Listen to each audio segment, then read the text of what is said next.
we send the fellows. So the US embassies in countries, together with IREX, we work together to make sure that we recruit, and we also include so we divide the criteria. So we do one part and they take the rest. So we recruit, we make sure that we do the interviews, but then after that we make sure that they get visas, and once they leave countries to go to the United States, IREX takes over and introduce the fellows into the administrative what do you call it, institution back in the United States. So our job as the embassy ends at that point when they leave and go to the US, and then IREX takes over, but then we continue working with them when they come back.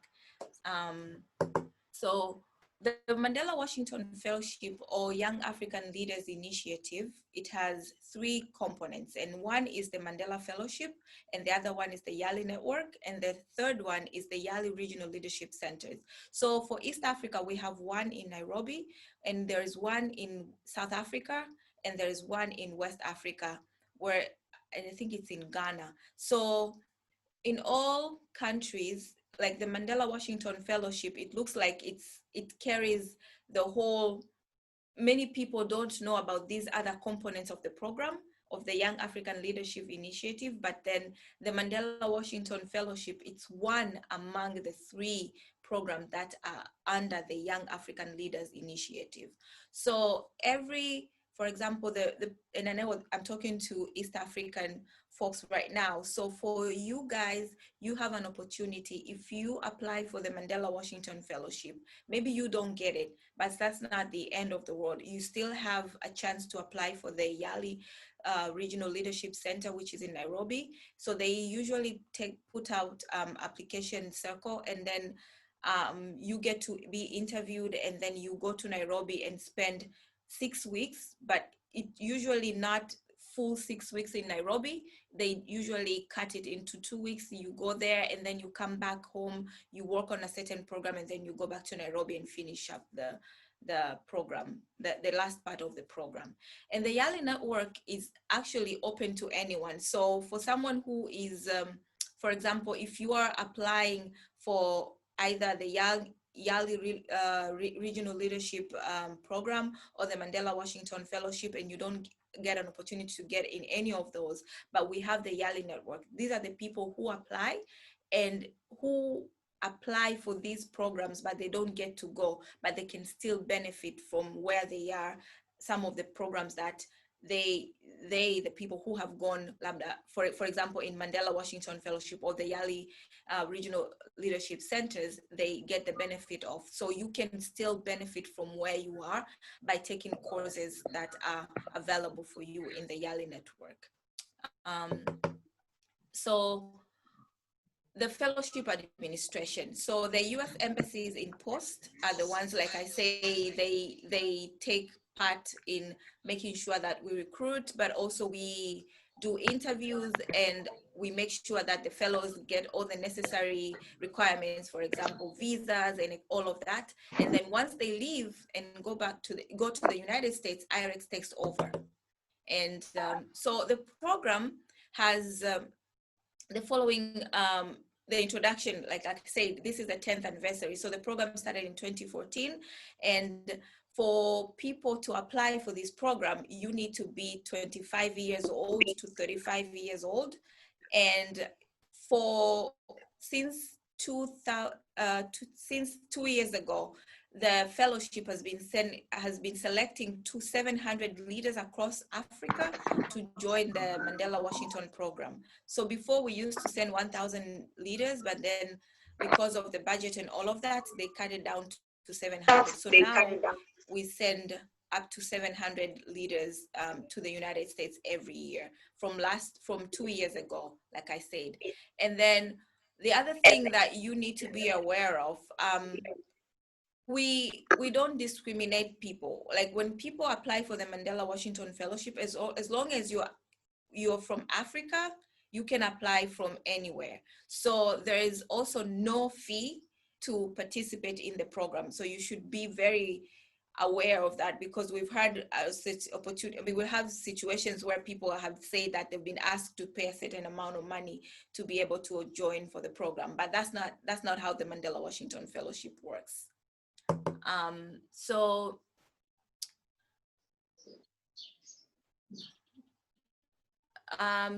the following are the fellowship components. So the Leadership Institute has, like I said, 700 fellows are selected each year, and then the course takes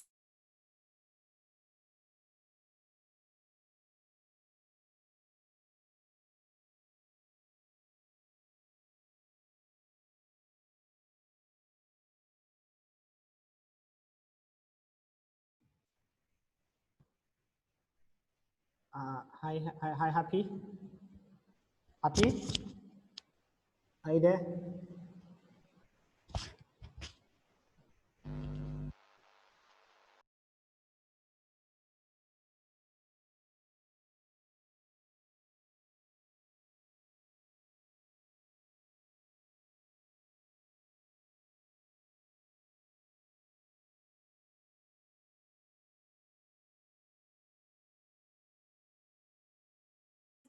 And in these summits, it's an opportunity for them to network and have panel discussion with U.S. leaders from different public and civic, public, private, and nonprofit sectors. So we expose them to these people so that they can also network, but also to, you know, start relationship. When they come back home, they can continue working with the network that they've established back in the United States. And also we have another component, it's called professional development. This is very competitive. Not everyone can get to go on this one. So up to 70 fellows get to be selected to participate. So when the program ends, you have another 4 weeks to stay in the United States, where you are placed in a specific, for example, if you're a doctor, you'll be working in a hospital. And if, for example, you're a doctor who specialized in a certain disease, so you'll be working with these people and have like an inside experience, and then you get to learn a lot from them. So um, it's more of something that you want to learn. It's like a practical training. So that's why it's called professional development experience. So when everybody else returns back home, you stayed in the United States for another 4 weeks to participate in this program. So you need to apply, but then it's very competitive. Not everyone gets to stay in the United States after the fellowship has ended.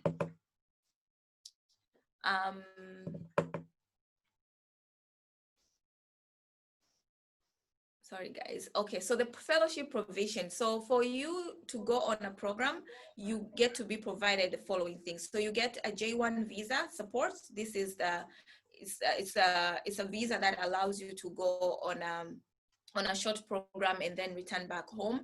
You get a round trip travel from your country to the United States. You get the US travel required. So you get the domestic US travel required by the program. For example, if you have to travel to Washington to attend a 3-day summit, you get to be provided that.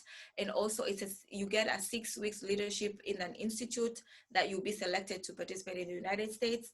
And also you get to attend the summit in Washington, DC at the end of the program.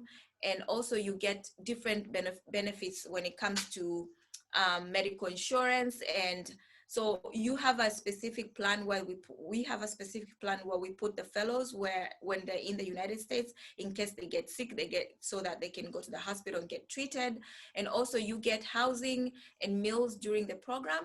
And also, like I said, an optional 4 weeks professional development experience, which is not included for everyone, but you have to apply, and it's very competitive. But we've had people who have gone on the PDE before, or professional development experience. So the eligibility, like I said in the beginning, you have to be 25 to 35 years old. So by the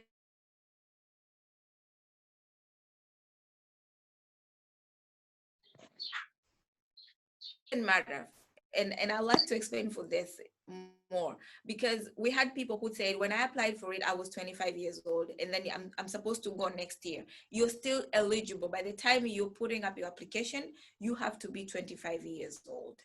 And then you also have not to be, you don't have to be a US citizen. So everyone who is applying for this program, you have to be a resident of a certain African country, and also you have to be eligible to receive what is called a J1 visa, and then you have to be someone who does not have a member of you are not an employee of the United States government, but also you should not have an immediate family member who works for the US government, because it looks like it's like it doesn't really portray very well out there when you have someone who works for the embassy and then you go on a program.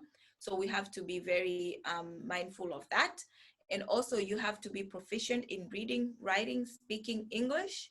And also you are a citizen and resident of an eligible country.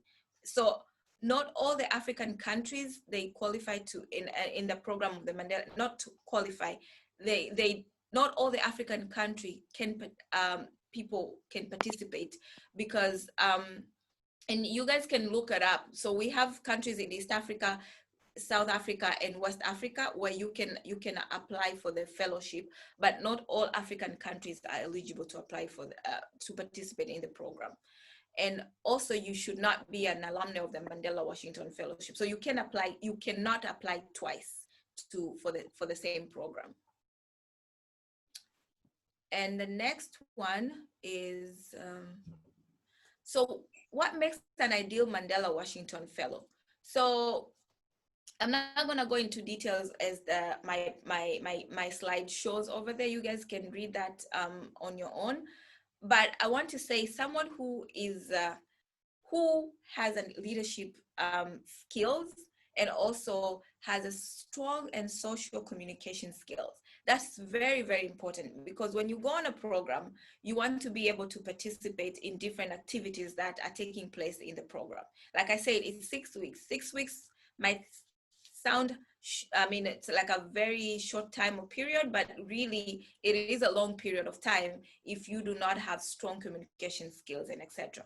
So it is very, very important for you to be someone who is very open-minded, but also you have what it takes to become a leader. So we all know ourselves. So if you have that, then you are an eligible candidate. You are an ideal candidate of a Mandela Washington Fellowship.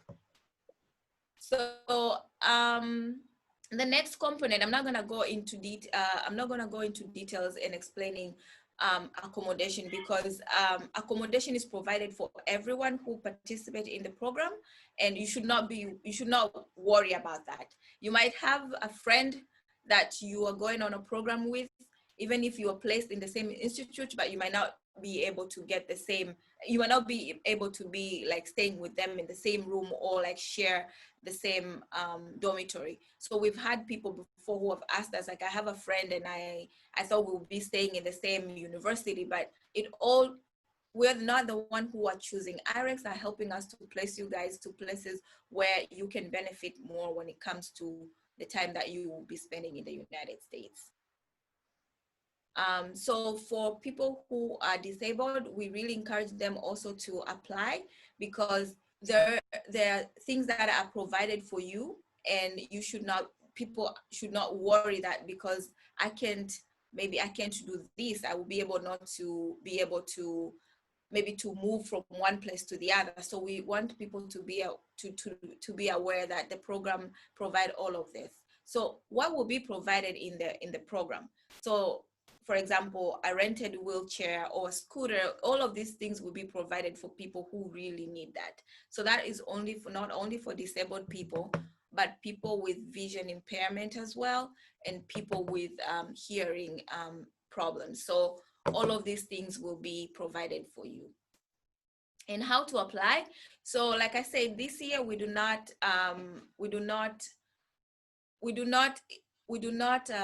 announce for the fellowship because we still have people who haven't gone this year on a program.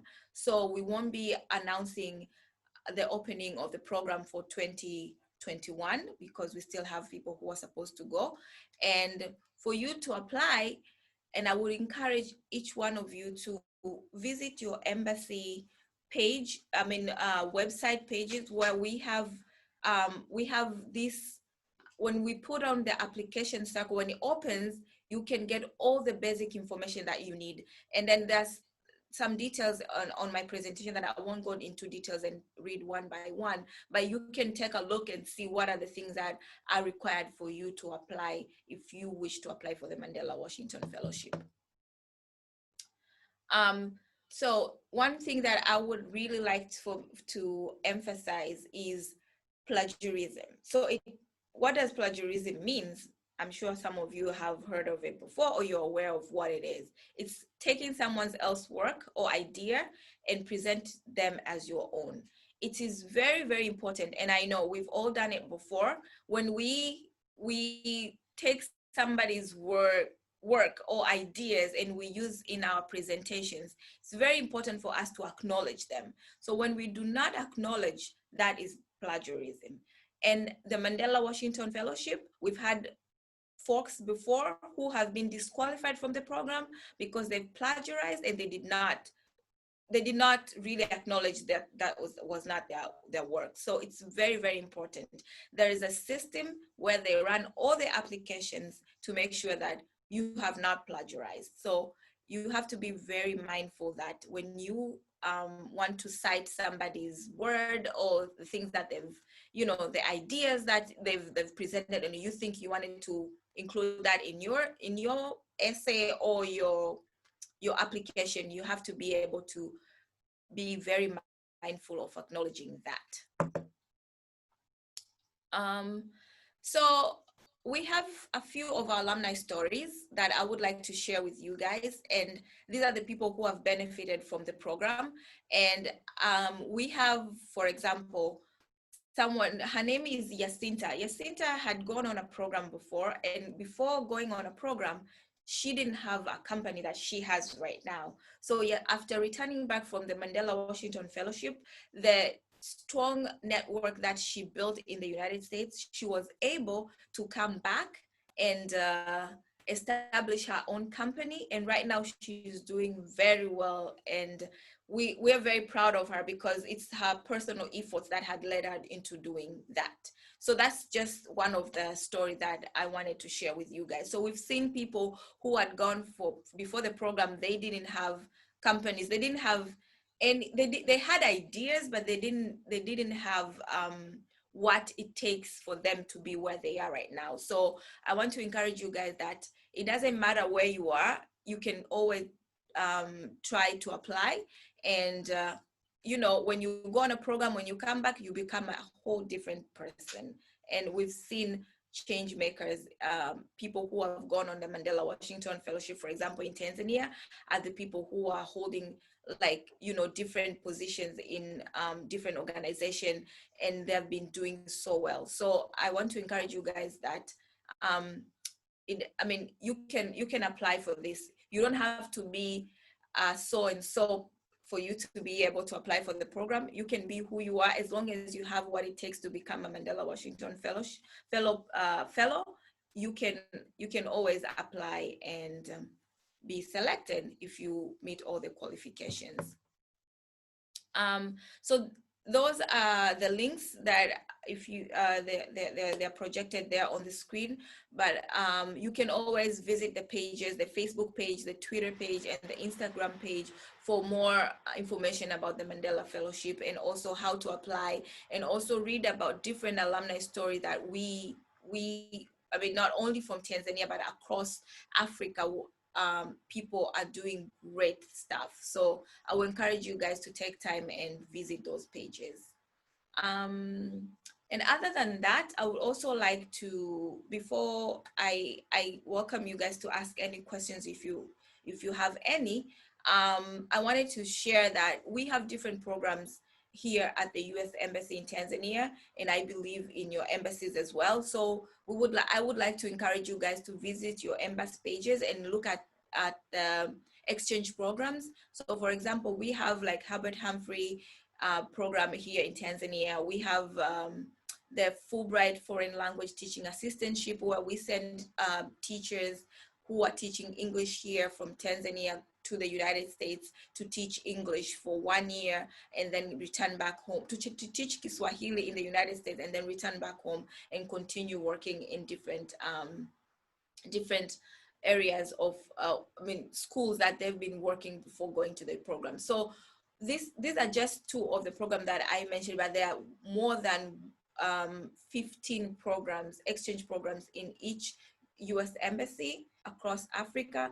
And I would really encourage you guys to visit your embassy or Facebook pages and the exchange program to learn more about other opportunities that might be available for you, not only the Mandela Washington Fellowship. Having said that, I would like to welcome, if you guys have any questions you would like to ask, Karibuni. Thank you very much, Happy.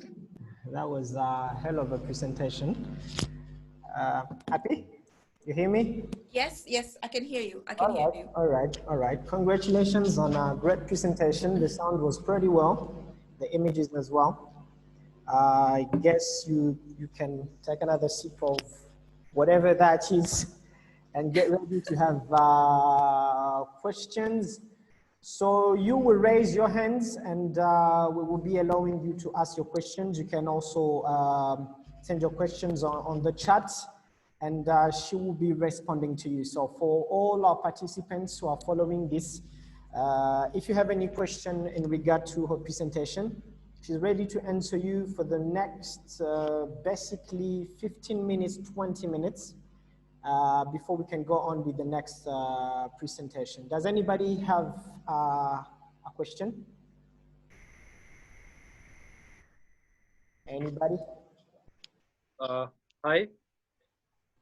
Hi.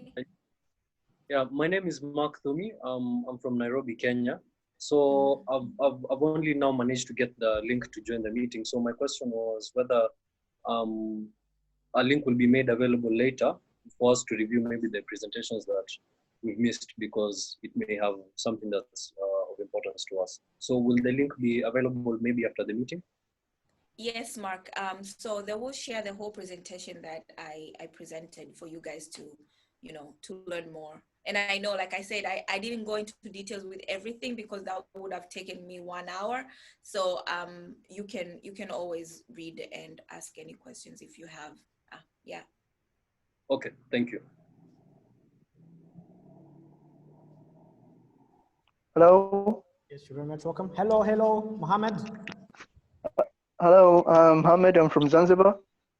Hi, so maybe I was just late in the meeting, but I wanted to ask, when can we join? When can we apply the scholarship, the Mandela Washington Fellowship? So Mohammed, like I said, like you said, maybe you are a bit late. So for 2021 means like for next year, we're now going to announce for the Mandela Washington Fellowship, because for this year we had fellows who have been selected and they have not gone because of the challenges of the COVID-19. So they will be going next year. So for you to be able to see when the next opening is available, you need to visit the embassy, the US Embassy website, where we have under exchange programs, and we will announce, and that will not be this year, that will be next year, because this year we're not announcing the fellowship.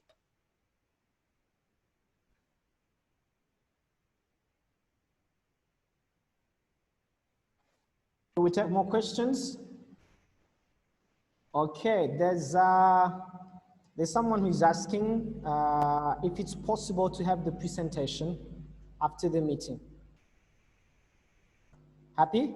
Yes, it is.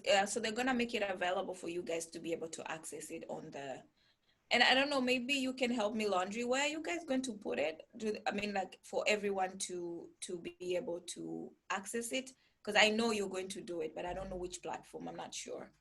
This definitely could be on a Google Drive file that we could share on the social media of all truth abiders for everybody who wants to have access to. So they can have access to your presentation, and they can also have access to the next presentation. Okay. Yeah, yeah. I think Okay, that so we've also shared it on the chat there you go. box over there. You can Yeah. see we've uploaded it, so So if anyone people wants can to also download, have it. yeah, yeah, Yeah, if you can download it, you can have it. yeah. There is Ketsia, who also was late, and then she says she wants to know what was told before. Maybe we would need to know when she catched up, but maybe you also can sum up in 2 sentences what this was all about, right? Okay, so you want me to, so is the question like they want me to sum up or what was the program all Yeah, yeah, about? yeah, because she joined in the middle of the presentation. Okay, so maybe first of all, so we've shared the presentation in the chat box and everyone can upload it, can download it and have it. And second, so the Mandela Washington Fellowship it's basically a program that is available for young African leaders across Africa. And then we have different countries that are eligible to apply for this, for the countries that members are eligible to apply for the fellowship. So for you to be part of the program, you have to be 25 to 35 years old, and you need to have a leadership enthusiasm inside of you. So not everybody can apply for this. If you think you're a leader, so if you ask yourself a question, am I a leader? Do I have what it takes to be a leader? That's what this program is all about. So we are sending leaders to the United States for 6 weeks to participate in this program, to learn more about how to become better leaders and also to network and come back in their countries and make differences. I hope I've answered your question briefly. Yeah, I think you did the best. There's also the Tiv who has a question about the yearly regional leadership. She says she tried more than once to apply, but she hasn't got the opportunity to be selected. She's not discouraged, she will continue, but why, when they are sending you an email saying that you haven't been selected, don't they say why?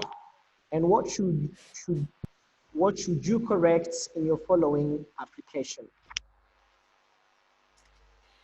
That's a very Exactly. good question, and and we get a lot of that. I'm not going to talk a lot more about. I'm not going to talk more about the young African leaders, the East Africa section, because we are not the ones who are reading the application. So our colleagues in Nairobi, they're the ones who are the ones who are um, reading the applications, selecting, doing interviews, and etc.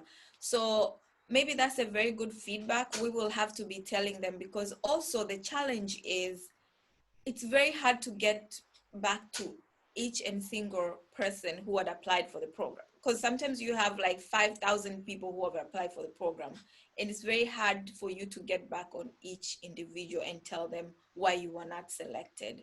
So I'm going to tell my colleagues in Nairobi to do their best, because what we do even here for the Mandela Washington Fellowship, when people are not selected, we send them an email and saying that we're sorry that you're not selected, but it's very hard to go to tell each individual why were you not selected. So I would want to advise you one thing. So find somebody that you know who had gone on a program and speak to them, because what we've done for us here, we've tried to encourage most of the people. When we do outreach like this, we pair them up with the people who had gone on a program before, and we tell them, if you have any question, don't let them write the application for you, but work with them, write your application, have them go through it, because they've gone on a program. They have an insight, the things that they know, these are the things that will make an ideal candidate for the certain program. So we try to pair our Mandela fellows with the people that are applying for the fellowship. So every time we do outreach program, we will bring a fellow with us and we encourage them to be the people who are working with them even after we had done the presentation, because I can't tell you what to put on application because I have to be the person sitting in a panel. I have to read your application, but you can work with somebody who had gone on a program and help you make your application better. But you have to be the person who had written before, so that you also know when you're called for an interview what to say, the things that are really important and that you had included in your application. Most of the time are the things that we ask in the interview. So I would really encourage you to find somebody who had gone on a program before and maybe work with them closely and see if they can help you.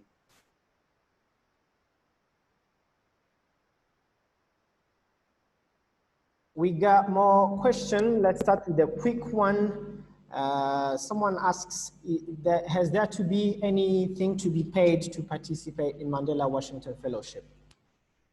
No, so you don't have to pay anything. These applications are free, and so don't fall into that trap, please. Since the question keep coming, I have applied twice and not been selected. Is there anything else required apart from the issues presented? It's a question from Kevin. So I think, like I said before, I know people have asked us before, like I said, maybe find somebody who had gone on a program before and work with them, and maybe it will be very helpful for them to help you, refine your application and make it better. They've done it before. I'm sure they know like what the process is when it comes to application and all of that. All right, a very interesting question, Happy. What factors do you use to determine the number of participants in every country? Okay, that's a very good question. So each country get a number depending on, so even us, we get an email from IREX saying that for this year, Tanzania, you get 25 slates. And why do they determine that? It's because of the numbers of applications that you get every year. So it depends. If you have more applicants, for example, a country like Nigeria, it's very, very big. So even the number of the people of the slates that they have is bigger compared to Tanzania. And so depending on the how big your country is and how many applications do they receive from each country every year. So that's how it determines how we get the number of how many people we need to send each year. So it's not only up to us, we are also being given just a number saying that this is how many people you can send for this year. So when we're doing outreach, we're targeting to make sure that we get a certain number of people that we've been asked to find. Okay, we have Andrew who has raised his hand. Andrew, you can go ahead and ask your question. Andrew?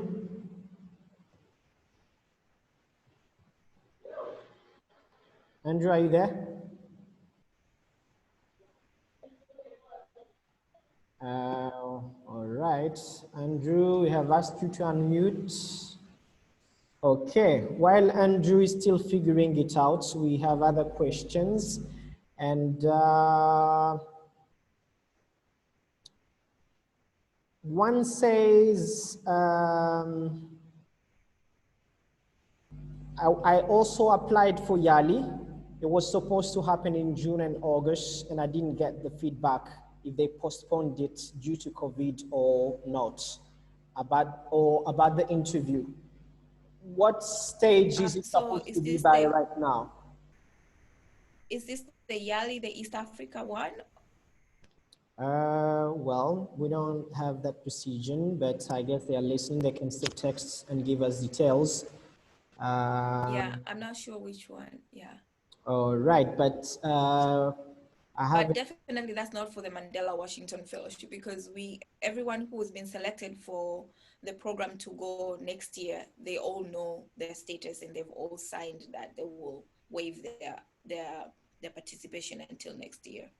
All right, we have this one who asks, can these programs lead to really youth empowerment and make beautiful Africa? Yes, and that's why and it's because I don't have time to share all the alumni stories. So we have, and I will encourage you guys when you look at the presentation at the end, we have different platforms where we have like Twitter, Facebook, and Instagram, where there's so many alumni stories. There are beautiful stories that you can learn from these people where they were before going on a program and where they are right now after going on a program. So yes, to answer your question, I would say yes. All right, we have another very interesting question. Someone, Datif, who has already asked a question. She's from Burundi, and she's saying that she understands you cannot, the committee cannot answer all the thousands of people who have asked question.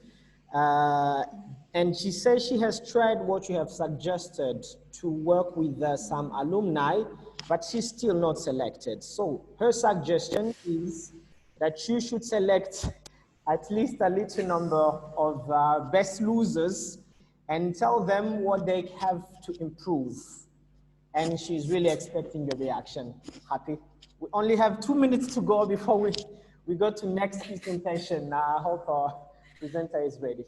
Yeah, so that's a very hard one. Honestly, I'm not sure what the answer to that is, but I will be, maybe I would advise this person. So in every country, when we do recruitment, we have presentation where like I would go and do presentation in different places. So when we announce them, maybe you should come and then you find somebody like me in your country, and then I won't tell you exact, like I don't know what happens because we've had that question so many times, and the answer to that is like I don't know what the right answer is. But when you find these people like who are working for the embassies, you can also, you can ask them like, I've applied, how we can help you partner with somebody that we know can really work with you. We've done that before. We've had people who said, I've applied for so many times and I've not been selected. So we're like, okay, I know XYZ is available and would work and will coach you. But that does not guarantee that you're going to get selected, because also it's not about the application, it's also about how you interview as well. So there are so many skills that that are included when it comes to the program, honestly. That's why I'm like, I don't know what the right answer to this question is, but I would really, really encourage you to still, if you hear the embassy are doing recruitment somewhere and you're able to go and meet these people, and also, tell them, can you partner me with XYZ, someone that they can help me. And I'm sure they will do that, because that's our job. We want people to go. Well, all right. I know I'm supposed to stop, but there's one very interesting question that you can answer in 30 seconds. I have one question. How about people who are married and still in their 20 and 25 years? Are they eligible? That will be the last question. Okay, yes. If you're married, you're 25 to 35 years old, your marital status does not matter. So as long as you check the box 25 to 35, you're eligible. Yes. All right. Miss Dativ is thanking you. And then I thank you too. It was a great pleasure to have you on this session. We're not done yet. We come for closing remarks again, but we will go on with the second presentation, and we will have our friend Joyce, whom we hope will be joyful as you have been happy. So thank you very much, Happy. See you around. And welcome, Joyce. You can unmute yourself and go ahead with your presentation. Thank you very much. Joyce, who is our second presenter today, is very keen on economic topics, and she will be exposing on economic leadership and entrepreneurial opportunities for youth in East Africa. She's working for USAID in Tanzania, and she's very familiar with projects and youth empowerment. Joyce, if you allow me to hand it over to you right now, and you can take over. Welcome, Joyce. Give me that smile. Thank you, Thank you, Mr. Moderator. Can you hear me well? Definitely were. Definitely. That's great. So thanks for the warm welcome, by the way, and for the great introduction. So it's a great honor and a privilege to speak in this platform, but also to participate and speak with young people across East Africa. And also share our story on how USID has come up with different initiatives and where they could also look upon those initiatives in their respective countries.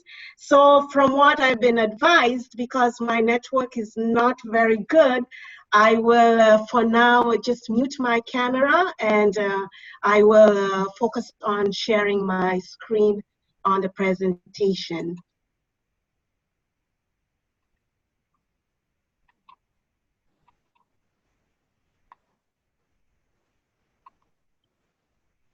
Can you see my screen? Yes, we do. Yes, we do. Yes. East Africa Youth Economic Forum, July 30, 2020. Is it what you're showing? We got you. Yes, yes. All right, all right. All right. Okay, let me start with a bit a high-level background.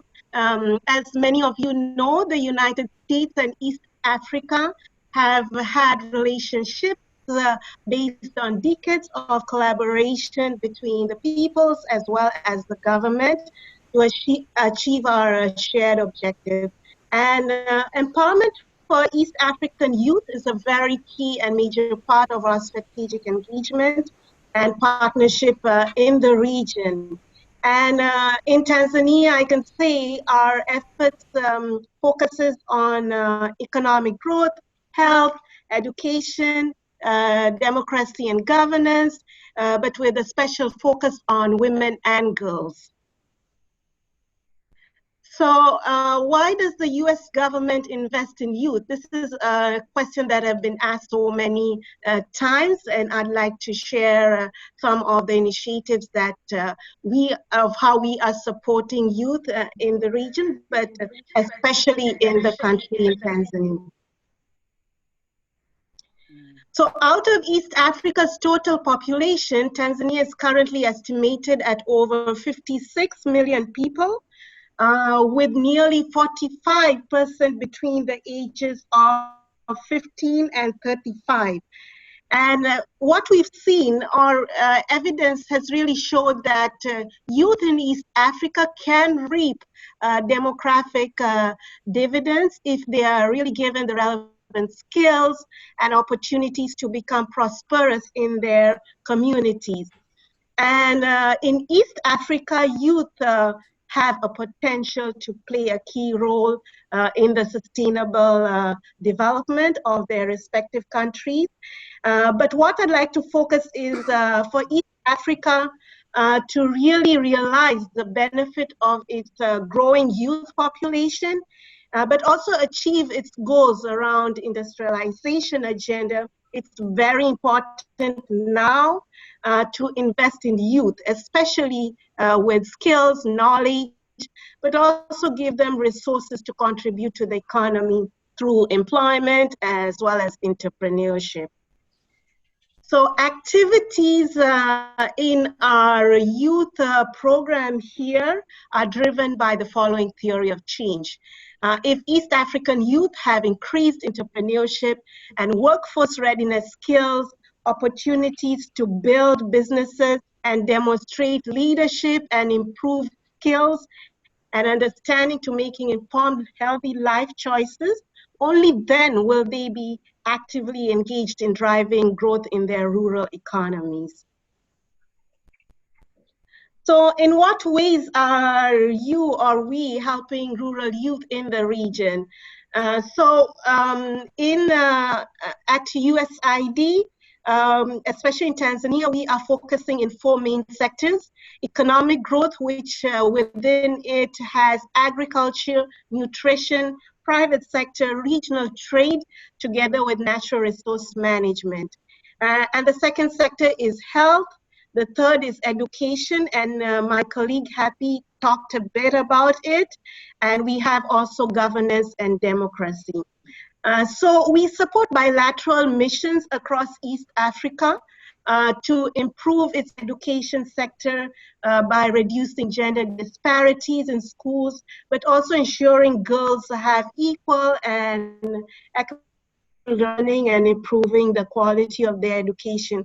But not only that, sustaining them in the school, but also making sure that they complete their secondary education.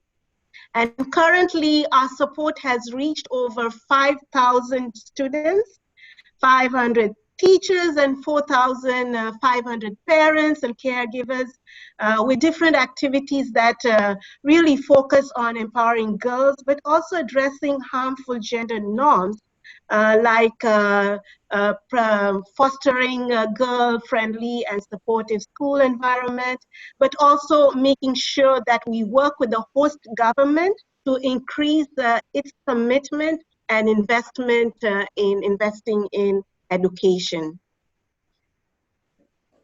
So in the economic growth sector, I can see that Tanzania is one of Africa's fastest growing economies, but still poverty exists and economic growth has been very limited. So inclusive broad-based growth has been hindered by low productivity, especially in labor-intensive sectors like agriculture. For example, in Tanzania, it employs over 70% of the working age group. So in Tanzania, USAID seeks a more sustainable and enterprise-driven outcomes for all our activities within the EG portfolio. Businesses in Tanzania are at the front forth of growth through job creation, but also we look at innovation, generating tax revenues, and fair competition. So in Tanzania's private sector, vast financial resources and expertise in market-based solutions have the potential for tackling systematic challenges, which currently really, as I did say, it employs 70% in the agriculture sector, but also in youth. So today I'm going to highlight and focus on our current youth flagship program called Feed the Future Tanzania Advancing Youth. And I'll talk about its successes a bit, where we have achievements, but also the challenges and how we are trying to mitigate the challenges. So to empower youth or young people, Feed the Future Tanzania Advancing Youth helps young people within the ages of 15 to 35 to enhance their employability skills, but also address business savvy, leadership skills, as well as have them be active participation in their normal as well as civic life. So the program was really created to harass but also link youth to agribusinesses opportunities in the Southern Agriculture Corridor in Tanzania, but also invest on the government's investments, as well as Feed the Future investment in the region. So the program incorporates positive youth development as well as gender transformative approaches in all its activities. So what does this really mean? That while youth are connected with economic opportunities, they are also provided with life skills, future goal orientation, entrepreneurship mindset change, and basic job seeking capacities to skill set areas that really the private sector, as potential employers do seek in these in youth or in young people. So how is this done really? So this is done through connecting youth to spaces where critical development decisions are made, which includes employment strategies to ensure youth become part, but also drivers in the process of change in all levels, whether local, regional, as well as national and international levels. But also what we need to ensure is that youth beneficiaries are not only equipped with skills, but also they do have or access the knowledge related to access sexual and reproductive health services. So this is done through achieving 3 pillars. So the first pillar, as you see in the screen, is livelihoods. Increasing entrepreneurship and workforce readiness skills among youth. The second pillar is strengthening leadership and positive youth development.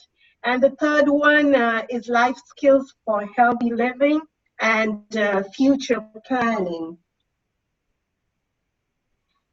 So this is the model that, or the approach that the program has been using: push, match, pull. This program, the first component, the livelihood component, is really the cornerstone of the program. And this has been informed during its initial year of implementation. They did do a market labor and workforce assessment to really understand what are youth aspiration in the region. What do youth want? Where do they see opportunities? How can we tap and invest in those opportunities? So this component really focuses on pushing youth with competitive skills and enable them to meet the needs of the market. And then we move to matching them to places like access to finance, internship opportunities, and then we pull them into the workplace as entrepreneurs, or we create conditions for them to acquire formal and informal jobs. So the project has been focusing on training youth in agribusiness value chain, but also establishing youth-led enterprises, promoting youth access to financial services, but also providing them with mentorship as well as coaching to make them climb that ladder. So primarily the achievements from the livelihood component is a result of product quality improvement, which in turn we've seen has attracted markets, increased sales, and ultimately raised youth income. And we have so many success stories of how youth have changed their lives just by gaining some of these skills and being connected with different economic opportunities. So this is one of my best slides that I do love very much. And if you've been following up, the program really connects youth or links youth to economic opportunities and emerging markets, both locally, nationally, as well as internationally. And today I'll just share, there are so many, but I'll just share 3 of them that we've achieved in 2019, and how we have linked to youth and how they have really changed their lives. So in the year 2019, AY, or Advancing Youth, sponsored 4 IAC members. IAC is Advancing Youth Advisory Committee members, to attend the National Model United Nations Summit, which really brings together youth leaders from around the world and share it's a like platform of sharing their ideas. So the executive board, international press, as well as an international delegates, they normally get together to learn about diplomacy, international relations, but also understand more about the United Nations as a whole. So during the summit, a 22-year-old youth from Unguja Zanzibar, was elected as a member of the executive committee in the UN Charter at the national level, but also was awarded 2 accolades or honors. One is being the best female delegate for her outstanding contribution, and the second being a good and outstanding speaker during the summit. And this year's conference took place in Morogoro, fortunately, Tanzania, and the theme was empowering young people, ensuring inclusiveness as well as equality. That's the first one. The second one, as you see in the screen, is a national startup competition at the Seed Star World International Forum. So this year, the program also succeeded to send 4 young people to the Seed Star Youth International Forum, whereby all 4 emerged to be among the top 10 during a business pitching competition. So Seed Star World is an organization that promotes and connects to emerging market startups and through startup competitions, and works in 60 countries around the world. So this year, the business pitch competition was held in Tanzania with over 46 businesses applying for the same slot. You can imagine. And from there, the national winners are normally elected to be part of the continental competition in South Africa, Joburg. And eventually, once selected, they go to the global competition, which is done in Switzerland, to win a grand prize worth 500,000 US dollars. So this opportunity really enabled our youth to build, but also improve their business network with different stakeholders. But also they had the opportunity to learn the concept itself of pitching to a business plan competition, because many of them were seeing this very new, and they were seeing it was just for expatriates or those who are fortunate. But this also gave them a platform to connect with different mentors, as well as business development services providers for area idea generation, as well as coaching. And the last one, the Global Youth Economic Opportunity Summit, which was done in Washington. I'm going to share with you a picture of the young lady. Here you can see her. So Mkami Tetere is a young single mother and was a dropout from school and coming from the most rural area in Mbeya, Tanzania. So she, after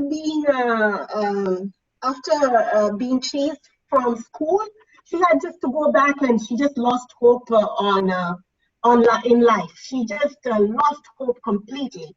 But after she heard about the program and she endorsed herself, she got these trainings, and she also got the opportunities of being sponsored in different exposure visits.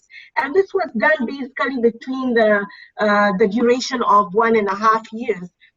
So these beneficiaries apparently earned like $72 through selling her food spices as a sample product in the UK. And this vibrant entrepreneurial young women encountered a businesswoman who owns multiple schools in Tanzania on a plane to the US when she was going to speak during the summit. So she managed to create a friendship with her, but before her asking for help with promoting her products abroad, she eventually secured a deal of sending a few pieces of the spices for giving her some few pieces. So if all goes well, very soon she will begin exporting her products to the UK.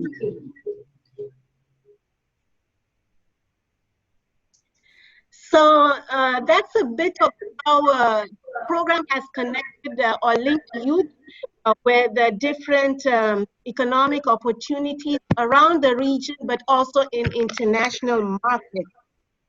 I'm going to speak at very high level on the progress of the program. Can you hear me? Hello. Hello? Can you hear me? We can hear you. Got you. Yes, Got we you. definitely can hear you. Go on. Okay, great. All right.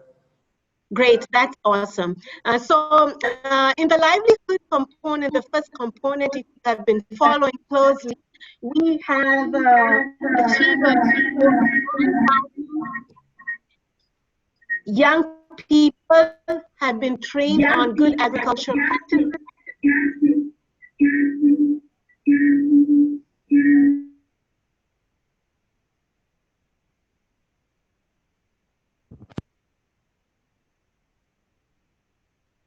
Hello. Hello. Hello. Joyce. Hi, Joyce. Are you there? Hi, Joyce. Are you there?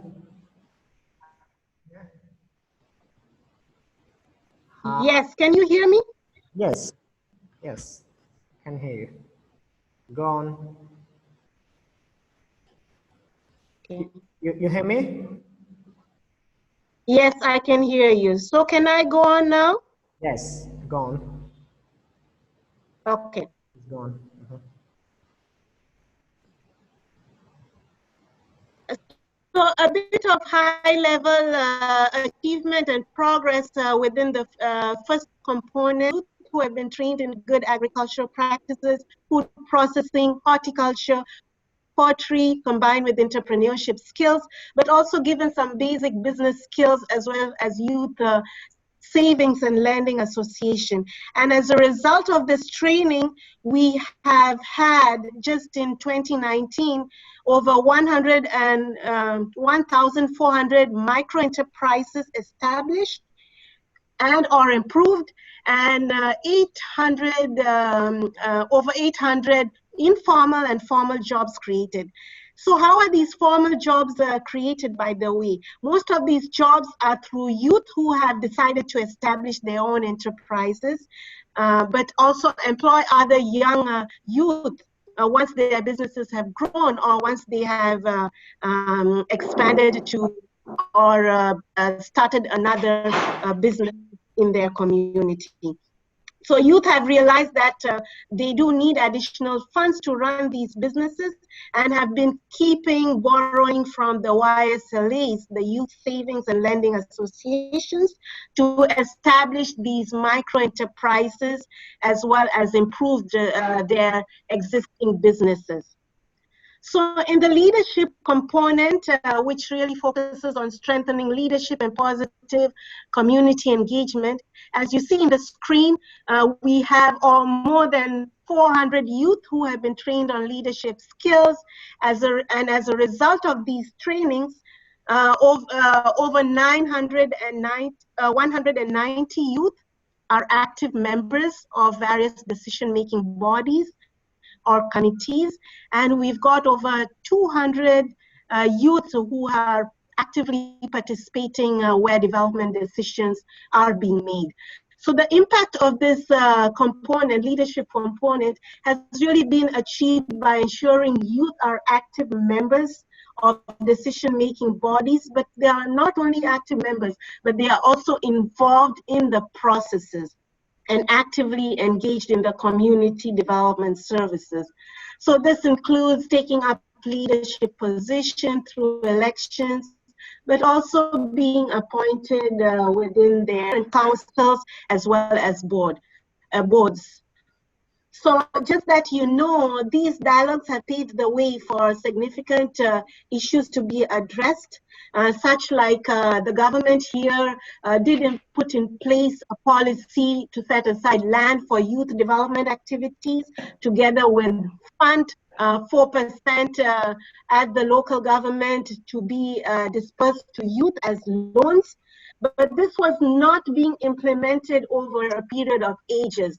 But now when we have these dialogues, what we do, we make the government accountable for them to disperse these resources to young people so that they have access to these types of resources that they can engage in. So the last one is the life skills.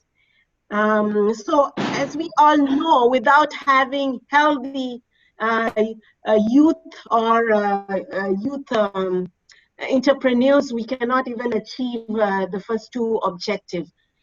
So what this component does is provide trainings for youth in life skills. And these trainings really include topics like family planning, sexual and reproductive health, relationship management, nutrition, decision-making skills, conflict resolution, negotiation skills, GBV, communication skills. So all these skills are provided to youth. They are all under this component.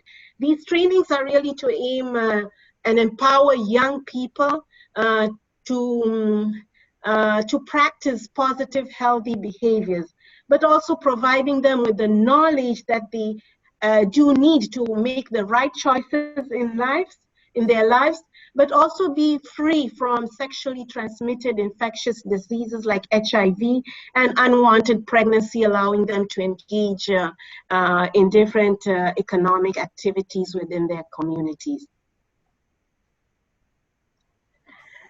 So as many of us, I believe, know, the private sector plays a very important role in creating and shaping opportunities to improve lives, not only in Tanzania, but in East Africa as a whole.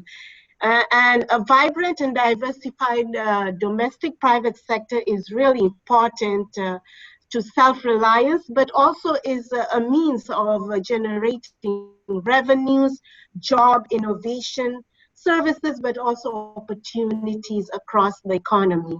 So USAID, we focus on enterprise-driven development as a more sustainable way to empower people and communities in our journey to self-reliance. So our strategy really seeks to increase and deepen engagement with the private sector,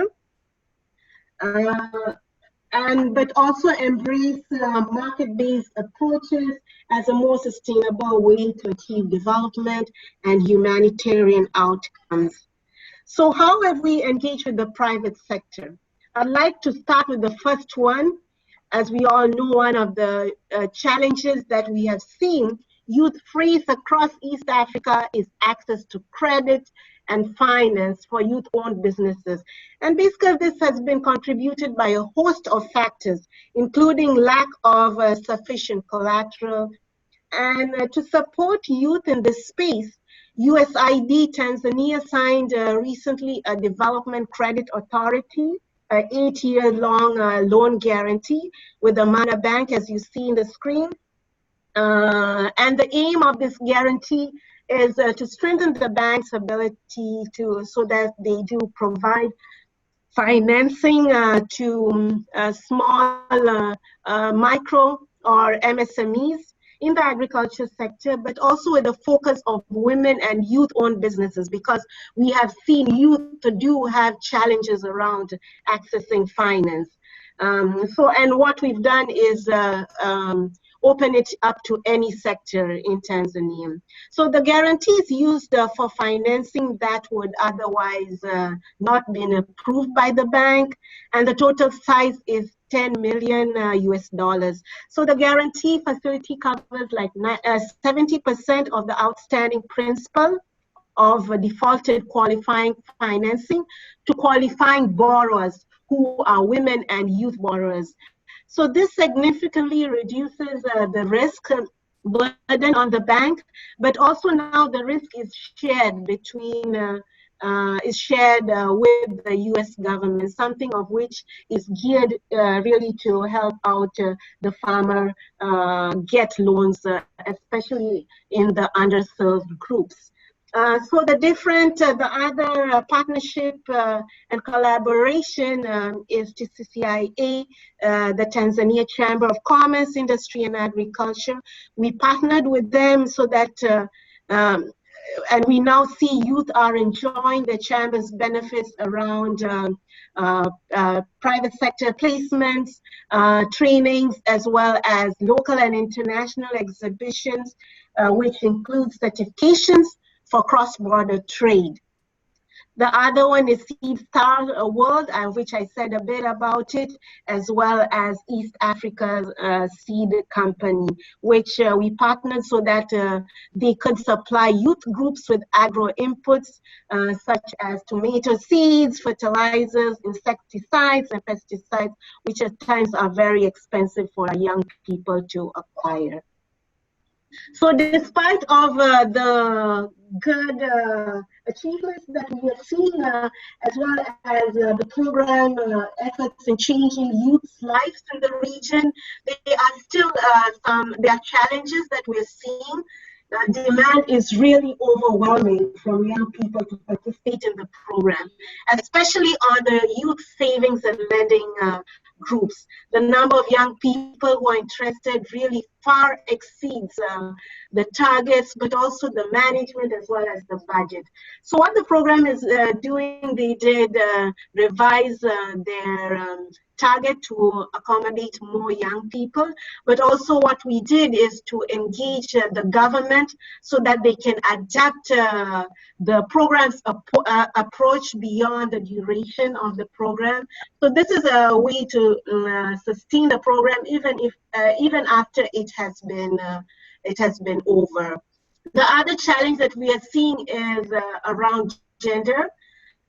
Female voices, together with them taking up leadership roles, especially in regions that are male-dominated, has been a challenge.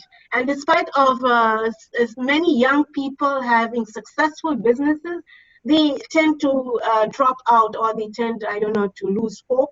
So what we do is engage male champions to support these women entrepreneurs, as well as support them to take leadership roles. Another challenge that we've seen for young people is many of the young people do not have the basic skills around writing business applications or grant applications. There are so many grant opportunities around there, but our young people lack that experience. So we do provide simple, basic skills and technical support so that youth can have these skills, and they can also write and apply for small grants to help them out. And the last one that I did want to share here is around health services. As many of you know, many young people's money are extremely calculated, and they're incapable of also, they just see it like a luxurious to pay for any health services. So what we've done is work with the government, the Ministry of Health, to make these services affordable and very low to enable young people to acquire these health services. So the last thing I wanted to share with you is that most of these successes has been achieved through government collaboration, as we do know is the key, as well as in terms of sustainability, but also ownership, and as well as building a longer-term legacy. It's very key to supporting and a successful investment in our programs. So thank you for listening, and I am happy to take any questions. Thank you. All right. Thank you very much, Joyce, for the presentation. And you said a lot of things, and as far as I'm concerned, I think your project is doing great things out there in Tanzania. And I think this young lady, Mkami Tetere, is it how they say? Yeah. Tetere, Yes. Tetere is a hero. She's Yes, she is. definitely a hero. I think a lot of young people in East Africa could learn a lot from her and maybe try to do what she has done in multiple ways. So if everybody has any question, you're very much welcome to ask either you, okay, I see people who have raised hands. All right. We have George Kitundu. Go ahead, George, ask your question. Yes, thank you so much, Mr. Presenter and Sister Joyce. I am very much moved by the presentation she has just made. But my question goes with, I am a student. I'm a final year student at the University of Sokoine, University of Agriculture in Tanzania.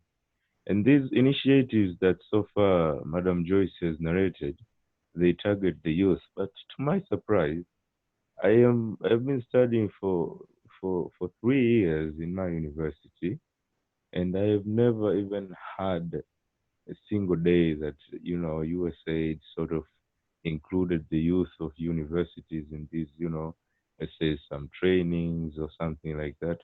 So to what extent is the USAID targeting these youth in the universities? Because they're also youth, and somehow I believe if they are engaged as well in all these initiatives, they could produce even better results. Thank you. Shall I answer it? Yes, go ahead. Okay, thank you, George, for your question. Great question, really. I think you are in Sokoine now, but USAID did have a scholarship program that was working very closely with the SUA. And by the way, the headquarters of the program was based in the SUA building. So that program had ended, but we did send a lot of people to the States with master scholarship programs. But also what we did, we did bring lecturers from the United States. We brought them to SUA to give lectures as well as provide some of the experiences from the US. So unfortunately, that program of scholarship did end.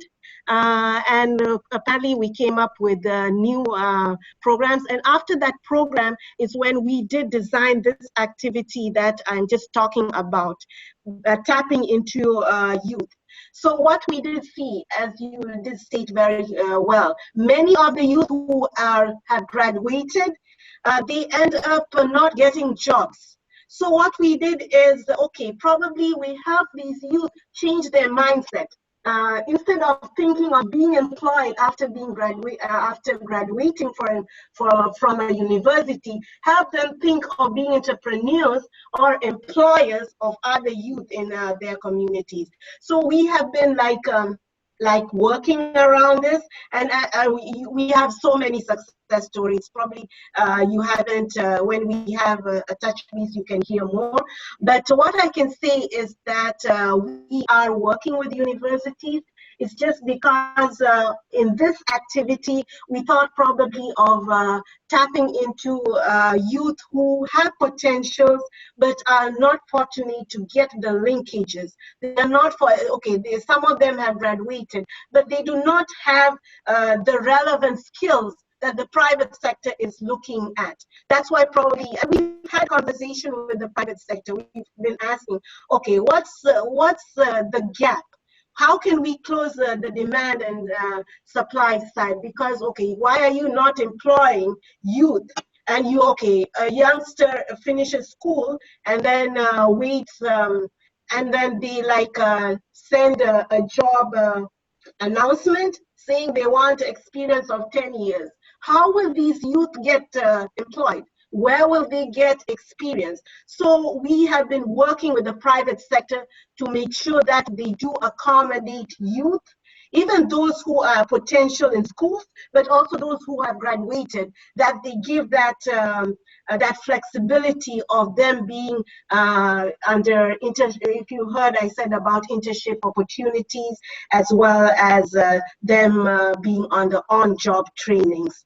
So yes, we've been engaging a lot of universities, but for this program that I've been saying, we have really been trying to change the mindset of youth who have already finished and who are trying and struggling to get ends meet.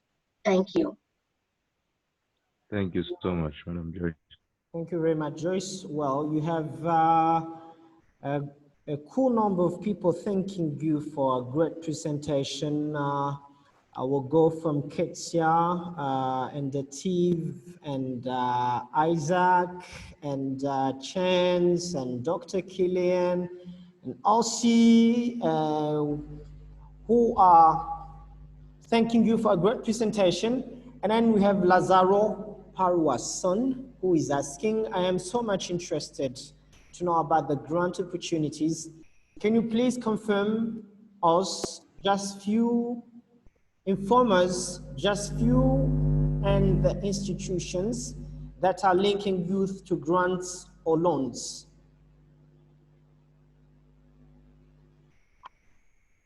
Sure, thank you for that great question. Yeah, so in this program, what we've done, all the grants should be tailored towards a youth-led organization or a youth that is aspiring, who have potentials, who show that they can do something, and not only give you grants. You need to tell us how will the grant that you receive from USAID, how will you replicate it to other young people in your communities once you have received the grant? So all grants that we do have under the program we are trying for them all to be led to rural youth, but also if it's an organization, it should be a youth-led organization. And normally, it's just because the announcement has expired, but they do set announcements that's put very publicly for people to apply. And you can look at our website. It's in the end of the presentation, and you can visit there. You will see, if you click youth, you will see one-pager summary, and also it has the context of the people you can reach out to understand more on the grants portfolio. Thank you. All right, we have another question here from Lazaro Parwason, and he said, do USAID Feed the Future has a youth empowerment projects in northern Tanzania, example Arusha? And Lazaro is from Tanzania. Yes, thank you for that question too. Yes, we do have. And there's one, I believe if you're from Arusha, you might have heard, called TAHA, Tanzania Horticulture Association. That's one of our projects. We do support them. And they are focusing on horticulture. But what we have told them is to make sure they address and focus on empowering youth. Because what we've realized is many of our young people, and you all know that, want quick cash, do not want that traditional agriculture, which when you plant maize, at times it takes ages to get your harvest, and then you try to find a market, it will take another year. That is not the case for young people. So what we've realized is many of them do want quick cash, and in the agribusiness chain that we are focusing on, whether you are focusing on the production side, quick cash in the horticulture, like cultivating tomatoes or spring greens or whatever it is in the horticulture, you can also be a beneficiary, whether cultivating, whether in terms of transportation, whether in terms of packaging, whether in terms of marketing, whatever it is to do in the ag value chain, agribusiness value chain, you can be one of youth beneficiaries. But for this particular activity, we have been focusing, we have started in 3 regions. And as I did see in the Southern Agriculture Corridor, Taghut, and for now we are focusing on Bea, Iringa, and Zanzibar. Yes, so to answer your question, yes, and it's Taha. Okay, we're going to have more. We're having lots of questions, so let's be brief. And I'm going to send you right now 2 questions. One from Rwanda, from Somalia. It says, I'm from Rwanda. Do you have the Feed Future program in Rwanda too? And then I have a question from Dr. Killian, who says, any linkage of the currently projects in the North and East Tanzania, for example, Tanga? So let me start with the question from Burundi. In East Africa, USAID is across all countries. It's there. Countries in the region have different programs. And when Feed the Future began in our headquarters in Washington, they did come up with the first 9 countries, like pilot countries to focus on and see how it would go. And apparently Tanzania, for now, we are not a priority country. We have been removed.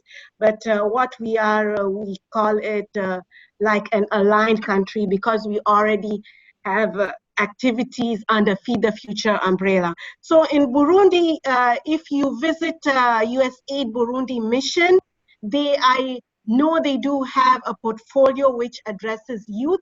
And even if it's not Feed the Future, but within USAID, there is a component in youth. So just visit your website, you will see that. Thank you. All right. And the other question. The other question is activities in Tanga. Yes, yes. Yeah, so we have activities in Tanga, but not under Feed the Future. As I said, that currently we have been, so normally when the US government starts its investment, what it does also, it talks with the host government. So when Feed the Future came in the country, the government of Tanzania told us that the Southern Agriculture Corridor is the place that they would like to start to look at. It's like a pilot place. So the different initiatives have been really focused on the Southern Corridor of Tanzania. So under Feed the Future in Tanga, currently we do not have. All right. I think you also answered to the question of Dativ in Burundi, who wanted to know if those opportunities are shared in Burundi too, and how to go about it. We have a question from George Kitundu, who says, could you please, yes, we will provide a link of the recorded session. That's not a problem. And then we have a question from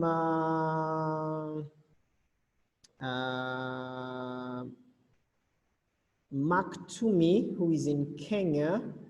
And he says, does USAID support the youth in the orphanages? If yes, how?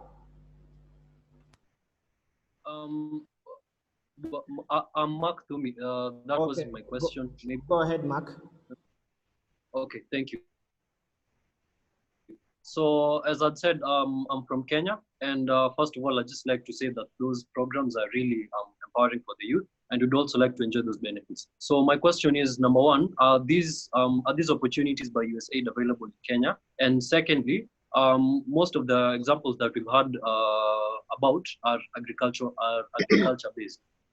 My team and I, we're university students. We've come up with a website. It's called thedataBase.co.ke. So what we're doing is we are trying to mitigate unemployment that's been caused by the coronavirus. We've already put some of our money into the project. We already did a feasibility study. We did a feasibility study. We did a prototype 3 weeks ago, and we'll be releasing now the official website this coming week.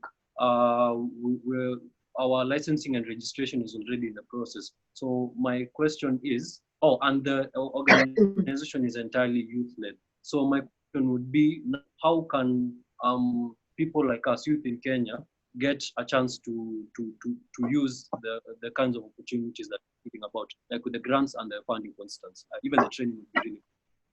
Thank you. Go ahead and answer, Joyce. Yeah, sure. Thank you, Mark, for that great question that you've asked. Yes, and Kenya, you are, I think, the top among beneficiaries who have the greatest and biggest portfolio within USAID, I can say.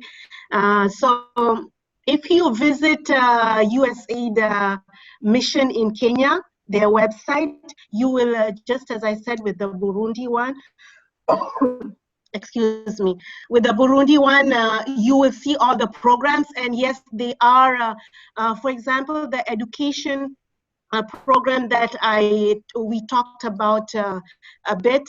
I think Happy also said about the Yali and Mandela, but also in the education portfolio, there are lots of programs at USAID Kenya Mission, of which I do know. And if you will visit their website, you can, it's really intensive. You will see the different programs, whether in ag, whether in regional trade, whether in, it has so many. By the way, Kenya Mission has many more than even Tanzania Mission.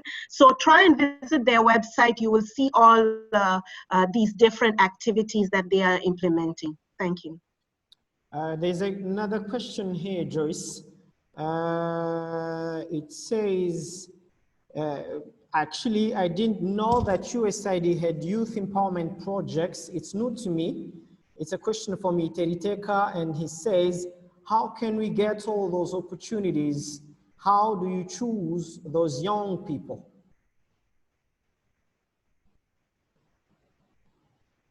Yeah, that's a very good question, and I wish the project itself implementing this would be here to say how they do select. So first of all, how do they select the regions? So if you remember, I did say that they normally do an assessment to understand which are the regions which really need the maximum help. Which are the districts which are very, like, for example, the activity that I just shared has the third component on life skills. So which region has the highest infertility problems under healthy living, GBV cases? So they look at the highest and, okay, which are the districts in terms of the opportunities that once we tap upon providing these trainings, youth can grasp and take the opportunity, but also advocate it to other youth. So there are lots of criteria that the program does look at before selecting youth. But another thing that it does, it works with the village government, it works with the district authorities, it works also with the community leaders. So there is like several representatives in the region that come, and then they like, so it's not a very easy, it takes time. And to be like fair, you need to make sure that all the leaders are there, and also they contribute to the different criteria. Okay, we are looking at this, we are looking at the highest rates, which in this village has the highest rates of illiterate youth. How can we tap into it? So there are several criteria that are being, it's a long criteria. So we bring all these people together. We go through the criteria together with the government, and that's how these youth groups are selected. So it's not like just you select. No, we really have like it's a process. All right, thank you very much. We'll take one last question from Johnny Belanov. Before we proceed with the closing remarks, I hope our friend Happy is around and will be ready to participate in the closing remarks, where we will hear one last time the speakers and also have last few questions to each one of them. So Johnny, are you there? Yes, I'm here.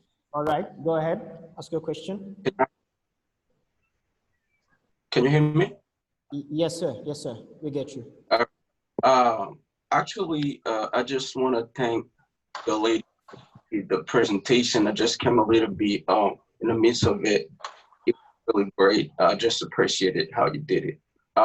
But just got a few questions. So I've been working in a non-government organization before I came to Scotland for my master's, and realized that there's these certain kind of opportunities that are given to youth, but the problem is there is this lack of strategic communication. I just want to know, a part of sending somebody to just look at the information from your website, is there any plan, communication that's looking for reaching the wide, a huge number of youth? Because so far you will find most of these interesting topics presented in a very limited number, like this Zoom meeting, which is very important to me to ask, because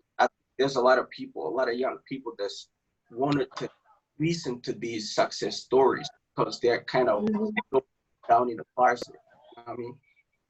And my next question is only agriculture your only focus, or it's a wide range of empower activities that they're looking to empower the youth? Because I have a certain feeling like I only saw the whole presentation on the success story from the lady that did well in terms of, growing crop and stuff. But I just want to know if you expand into other areas of life, because it's a wide range out there, and youth are not limited to a certain activity so far.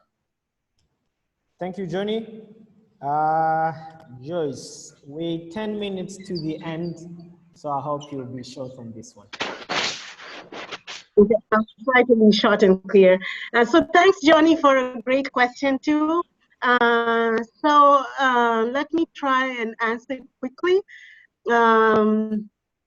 So what I'm going to do is I'm going to share a one-pager fact sheet, which will give you a brief, like what the activity is doing, but also the context. But why am I am directing you guys to the website? Because the website really has almost all the questions that you guys are asking.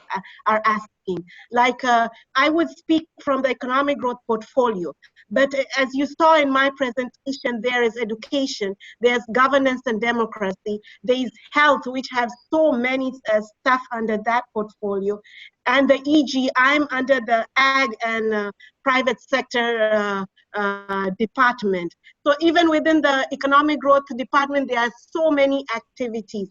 So in the website, I just find that's a place where you can get an overview, and based on your area of expertise or area of interest, you would look on that area on to get more information, because everything is there. Even the context, you can reach out, they are all there. Like for example, in the fact sheet that I'm going to share with the organizers, there is a phone number, there's an email, whether you just go straight to the chief of party and get more information. And why we have we have so many activities, and at times time is so limited. So these platforms, we see, okay, which activity really will focus on this audience and will really help them understand, but at least get a high level overview on what USAID is doing. So yes, we are doing different sectors, but in terms of youth empowerment for this activity, because this program gets its funding from the Agriculture Bureau in Washington, D.C. So it has been focusing on agriculture. But what I did make sure is that we do not focus only on production, because when you say agriculture, people tend to think it's production. But I wanted it to define agriculture in a broader way, whether in terms of a youth investing in transportation, whether youth focusing, like for example, we have gone in Zanzibar, they are focusing on aquiculture, like the seed part. But all those are included in the agri-business definition. So yes, we work with youth in different sectors, but for this activity, for me, we really wanted, when we were designing, I was telling, okay, youth do not want to, they do not see opportunities in the ag sector. And so how can we come up with a project to make ag sexy, to make agriculture like a place where youth can see opportunities? That's why we came up with this program, so that youth can see potential in the ag sector and not just go to other sectors. Because as I did say, in Tanzania, it employs almost 70% of the working group. So it's a large sector, but how can we make it attractive? But how can youth also tap and see opportunities within it? Thank you. Thank you very much, Joyce. I hope Johnny is happy. Johnny, all right. Yeah, it was great. Just a little, if you can 30 seconds. Shoot. Allow me to just ask one more. I just want to know where you prioritize your project, because a lot of us here, I've looked at a lot of questions. People are like, they don't know where to go exactly. What do you prioritize? What are your priorities so far? Like the locations and apart from this particular activity, what is the most priorities where people can expect to have like your involvement helping to empower the areas? Thank you. Johnny, thank you very much. I promise you we will get you that answer later, because we're 5 minutes to the end. And Joyce, thank you very much for a good presentation and great Q&A. For all the people asking the questions, we couldn't answer all the questions, as you can see, because we're running out of time. Leave your mails into the chat so we can share with you the documents, and we can get in touch with you with much more information and resources on all these topics and much more. If you can leave your mails in the chat, we will link with you, all of you, if you want to. Now, Happy, are you there? Yes, I'm here. Well, we have 5 minutes. I would say we split it, 2 for you, 2 for Joyce, and you say a final few words, and maybe in regard to all the things the young people told you, asked you, you might have one last answer. And for all the people who are following us, one last effort, please mute yourself. Please mute yourself. So Happy, you'll go first. One last few words for 2 minutes. Yes. Well, thank you so much, Laundry. I really appreciate, I appreciate everyone who asked their questions. And I really want to encourage you guys that there's so many opportunities, and don't be discouraged if you apply for the Mandela Washington Fellowship once or twice and you didn't get in. I believe that the more you try, the more you interview, you become better. So I've seen people who have come to the interview more than one time and they've made it. So don't lose hope. And these opportunities are there for you guys. So learn more, visit the website of your embassies and take advantage of the exchange programs that they are there. Like, I'm an alumni myself, so it's something that I would speak not as a person who works for the US Embassy, but as an alumni who benefited from one of the exchange program from the US government. So please take advantage of that. Thank All right. you. Thank you very much. Joyce, final remarks? Yeah, sure.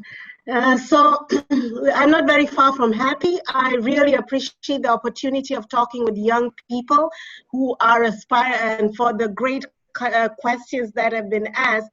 So I wanted also like to ask youth who are in this platform and who are hearing me that we have so many examples of young people who lost hope completely. They didn't have any hope. But once you engage, once you just find these opportunities, don't lose hope. Go, and the good thing, many of our youngsters now, you all have access to internet, whether Facebook, whether Instagram, whether the website itself, whether you have all these access. Use them as a means of getting more information. Like, for example, we do have donors reaching out to us in USAID, asking the modalities that on how we are empowering you. So even donors have so many resources, but also they are struggling. Okay, how can we meet youth and talk with them? So do not lose hope, even if you don't see any light anywhere. Don't lose hope. There are people who are building houses. There are people who are owning big buses, but they started from nothing, and in just 2 years now they have businesses. So don't lose hope. Keep trying. Keep finding different opportunities within different donors, and I know you will get there on where you want to be. So thank you also All Stars, All Truth Biders for this opportunity. And yeah, God bless you. Thank you very much. I would like to thank all the participants to this live session. I'll remind you to go like All Truth Abiders on Facebook and follow us on Instagram so you can get more resources and information.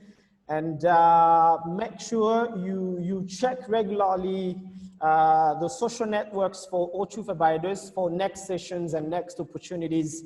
I would like to thank all the people who were live. I would like to thank very much our speakers for today, Miss Happy and Miss Joyce. It was a pleasure to be with you on this session, and I hope we catch up very soon. Thank you very much also for all the All Truth Abiders team who have facilitated this possibility, and I hope it was a great session for all the young people.